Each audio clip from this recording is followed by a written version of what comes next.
Okey guys, Assalamualaikum. Nama saya Azlan Shah. Saya pemilik pasukan Bosch Racing Team. Dan hari ni saya nak memperkenalkan tim saya. Okey. Untuk korang sedia tahu, saya menjadi team owner masuk tahun ni adalah tahun yang keempat. Ada turun naik lah. Sampai duit ASB saya habis. Macam-macam lah saya belajar.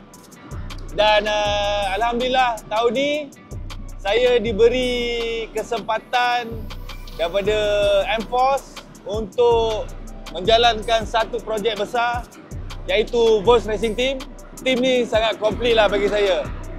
Kita tim yang baru, kita pakai jentera yang baru, Bosch Formica Rossa 150.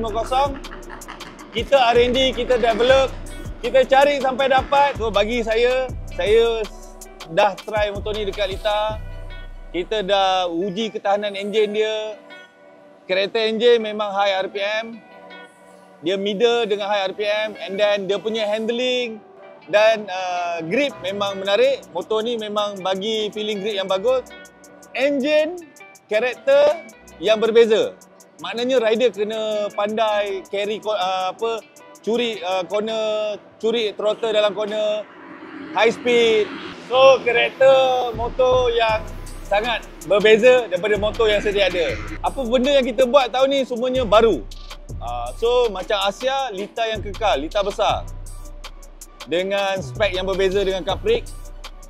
Kita menggunakan slick tire. Pastinya kita perlukan jentera yang tahan.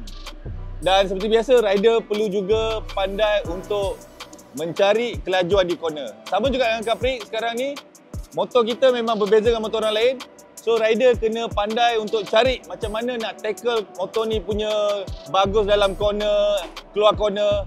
Rider kena cari. Saya harap tim saya cepat improve, cepat dapat data untuk kita lebih improve cepat di lita-lita yang ada. So Asia lita kekal besar, Capri lita kecil. So ini dua memang kita akan cari untuk dapat keseimbangan, Lita kekal dan Lita Capri.